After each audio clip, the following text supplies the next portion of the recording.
How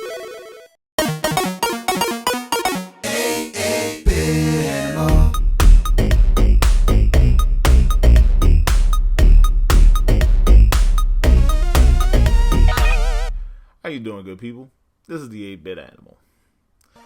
And after yesterday, I figured you could use a palate cleanser, a game that's actually fun. And this one might be nostalgic to a lot of 80s babies. In the 80s, Galoob was incredibly popular because of the Micro Machines toys. There were tiny little vehicles, kind of like Hot Wheels, but a lot smaller. They had play sets, all this other stuff, and a lot of this stuff was just incredibly tiny. And people ate them up. They're still incredibly popular to this day.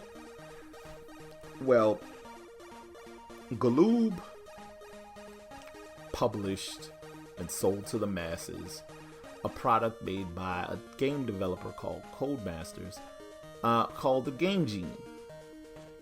The Game Genie is basically what the Action Replay became later on, what the Game Shark became later on. It's a cheat device.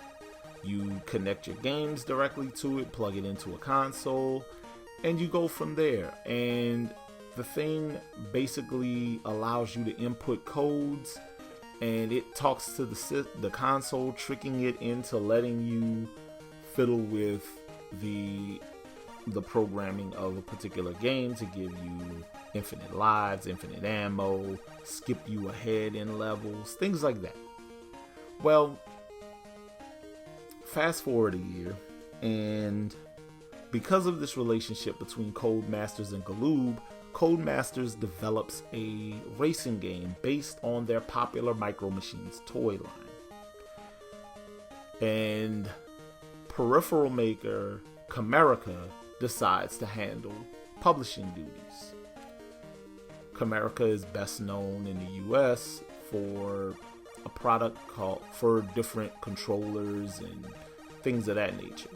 The one that I remember the most is the Freedom Stick, because the commercial had a terrible rap song in it.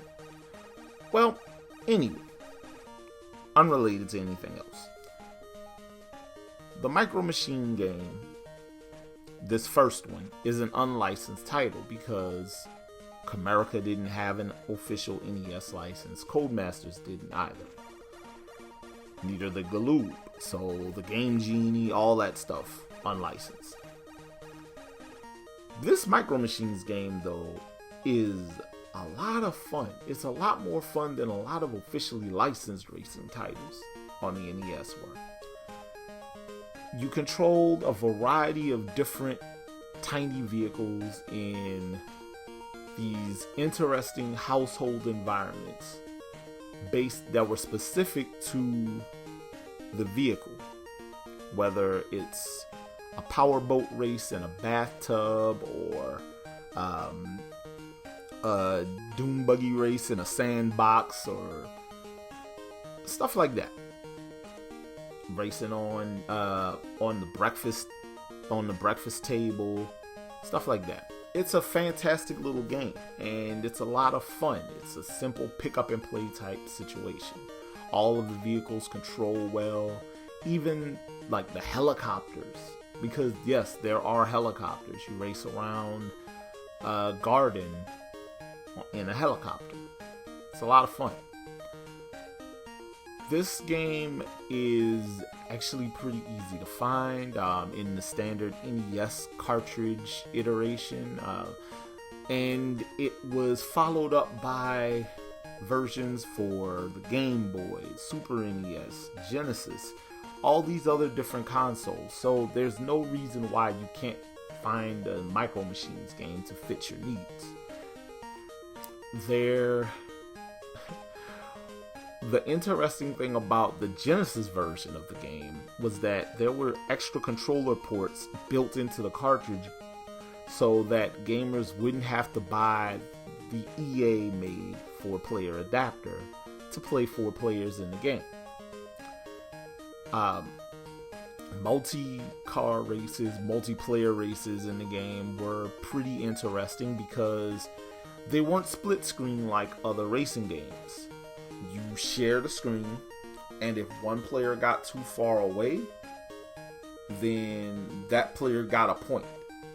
And you raced for X number of points or until the race was over.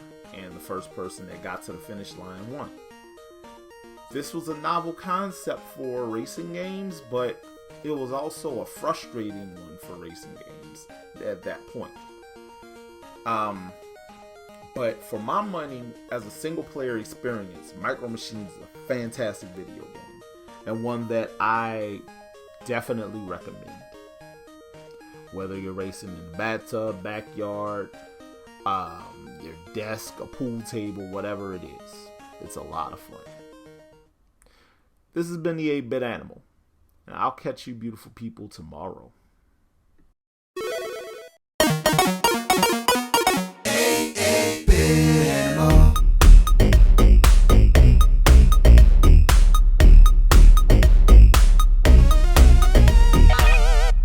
Tomorrow, go ahead, make my day, or whatever it is he said.